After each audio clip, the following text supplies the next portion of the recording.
Hello students, आपका स्वागत है आपके अपने यूट्यूब चैनल बायोलॉजी एडुटेनर में। आज हम बात करेंगे साइनैप्स की। बहुत ही इंपॉर्टेंट पार्ट है हमारे नर्वस सिस्टम का। इससे पहले हमने रिसेप्टर पढ़ा था, उससे पहले भी हमने क्या पढ़ा था, न्यूरॉन्स पढ़े थे और नर्वस सिस्टम के बारे में पिछले 3 वीडियोस हो चुके हैं। ये सीरीज चल रही है न्यूरल कंट्रोल एंड कोऑर्डिनेशन की। वो वीडियोस अगर आपने नहीं देखे हैं तो लिंक डिस्क्रिप्शन में है, वहाँ जाके आप देख सकते हैं। अब साइनैप्स की अगर बात करें तो इसको इम्पॉर्टेंट क्यों कहा गया है? ये वो जंक्शन है जहाँ से 2 न्यूरॉन्स आपस में जुड़ते हैं। ठीक, अब 2 न्यूरॉन्स क्यों जुड़ते हैं? ऐसे देखिए कि हमारी पूरी बॉडी है, बॉडी में जो नर्वस सिस्टम है, हमारा नर्वस सिस्टम में एक एक न्यूरॉन्स से मिलकर पूरा नर्वस सिस्टम बना हुआ है। हमारा पूरा नर्वस सिस्टम एक यूनिट सेल से मिलकर बना होता है जिसको कहते हैं न्यूरॉन्स। क्लियर? तो न्यूरॉन अपने आप में एक सिंगल सेल है। क्या है? सिंगल सेल है। बॉडी की लॉन्गेस्ट सेल होती है न्यूरॉन। ठीक, इसके 3 अलग अलग पार्ट हैं। ठीक है, एक्सॉन है, डेंड्राइट है और सेल बॉडी है या साइटोन जिसे कहते हैं। ठीक, तो ये जो न्यूरॉन्स हैं या इनको नर्व सेल्स भी बोलते हैं, ये आपस में एक दूसरे से कनेक्टेड होते हैं और कनेक्ट होकर के धीरे धीरे पूरे बॉडी में ये क्या होते हैं, पूरे बॉडी में ये फैले हुए होते हैं। और पर्टिकुलर पार्ट जो होगा बॉडी का, वहां से लेकर वो central nervous system, it means चाहे ब्रेन हो और या तो वो स्पाइनल कॉर्ड, जहां तक ये पूरे न्यूरॉन्स आपस में एक दूसरे से जुड़ करके पहुंचते हैं। ठीक है, तो जो एक दूसरे से 2 न्यूरॉन जब जुड़ेंगे और जुड़ करके क्या बनाएंगे, नर्व फाइबर बनाएंगे। क्या बनाएंगे? नर्व फाइबर बनाएंगे। अब ये जो नर्व फाइबर हैं, उन नर्व फाइबर्स में न्यूरॉन्स ही तो हैं। तो जो 2 न्यूरॉन्स हैं जिस पॉइंट पे एक दूसरे से आके एसोसिएट होंगे, उस पॉइंट को क्या कहेंगे? उस पॉइंट को कहेंगे साइनैप्स। इतनी चीज क्लियर हो गई। मीन्स हमारी पूरी बॉडी का जो नर्वस सिस्टम है वो एक एक न्यूरॉन से मिलकर बना हुआ है और 2 न्यूरॉन्स आपस में जब एक दूसरे से एसोसिएट होंगी तो बिल्कुल कांटेक्ट में तो आएंगी, बिल्कुल क्लोजली एसोसिएट होंगी, बट एक दूसरे से कोलैप्स नहीं होंगी। न्यूरॉन्स एक दूसरे से कोलैप्स नहीं होंगी। सपोज दैट, जैसे मान लीजिए ये एक नर्व सेल है, ये क्या है? एक नर्व सेल है। क्लियर? ये दूसरी नर्व सेल है। क्लियर? और ये तीसरी नर्व सेल है। अब ये जो नर्व सेल है ये एक दूसरे से जुड़ती बिल्कुल एकदम कोलैप्स नहीं होती हैं। ये एक दूसरे से एकदम कोलैप्स नहीं होती हैं, बल्कि क्लोजली एसोसिएट होती हैं। और क्लोजली एसोसिएट होने के बाद में एक दूसरे से क्या होंगी? थोड़े से गैप पे होती हैं, थोड़े से गैप पे। और इसी गैप को क्या कहते हैं? इसी गैप को बोलते हैं साइनैप्स। क्लियर? तो जो पहला न्यूरॉन है, पहले न्यूरॉन का लास्ट पार्ट, इसको क्या कहते हैं? इसको कहते हैं एक्सॉन एंड। क्या बोलेंगे? Axon end. और दूसरा न्यूरॉन है उसका फर्स्ट पार्ट, जिसको कहते हैं डेंड्राइट। क्या बोलते हैं? डेंड्राइट। क्लियर? तो पहले न्यूरॉन का एक्सॉन एंड और दूसरे न्यूरॉन का डेंड्राइट, दोनों एक दूसरे से क्लोजली एसोसिएट होते हैं बट कोलैप्स नहीं होते हैं। इनके बीच में फिर भी थोड़ा सा गैप रहता है और इसी गैप को क्या कहते हैं? साइनैप्स बोलते हैं। क्लियर हो गई बात? तो ये जो साइनैप्स हैं, साइनैप्स जंक्शन हैं 2 नर्व सेल के बीच के या 2 न्यूरॉन के बीच के। क्लियर हो गई बात? अब देखते हैं definition. It is the junction of 2 neuron, मतलब ये 2 न्यूरॉन के बीच का जंक्शन है। कंप्लीट डेफिनेशन अगर आपको चाहिए तो देखिए, it is the meeting point of the axon end of 1 neuron. यानी मीटिंग पॉइंट किसका है? Axon end of 1 neuron and the dendrites of another neuron, यानी कि दूसरे न्यूरॉन का डेंड्राइट और पहले न्यूरॉन का एक्सॉन एंड, इसके बीच का जो मीटिंग पॉइंट है, इसी को क्या कहते हैं?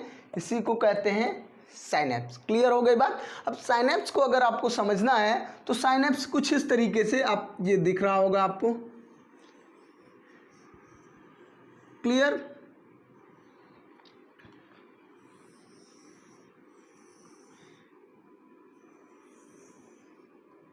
तो ये जो पार्ट है हमारा, ये पहला मीन्स ये क्या है? ये एक्सॉन एंड है। ये क्या है? एक्सॉन एंड है। और ये क्या है? ये है डेंड्राइट। एक्सॉन एंड और ये है डेंड्राइट, दोनों के बीच का जो गैप है, ये, इस गैप को क्या बोलते हैं? इसी गैप को बोलते हैं साइनैप्स। क्लियर हो गई बात?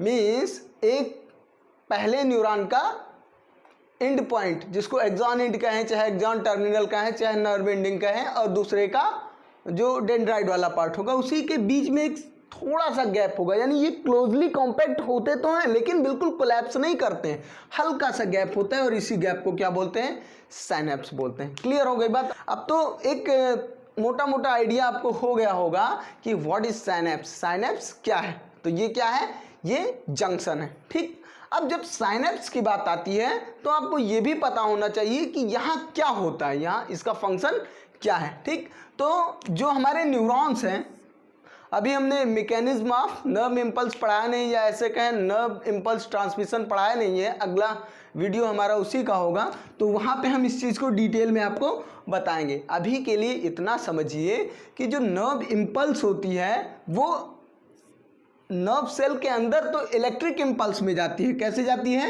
इलेक्ट्रिक इम्पल्स में। बट जैसे ही वो साइनेप्स में पहुंचती है, इट मीन जंक्शन में पहुंचती है और न्यूरॉन वाला पार्ट खत्म होता है, तुरंत ये किस में कन्वर्ट हो जाते हैं, केमिकल इम्पल्स में कन्वर्ट हो जाते हैं।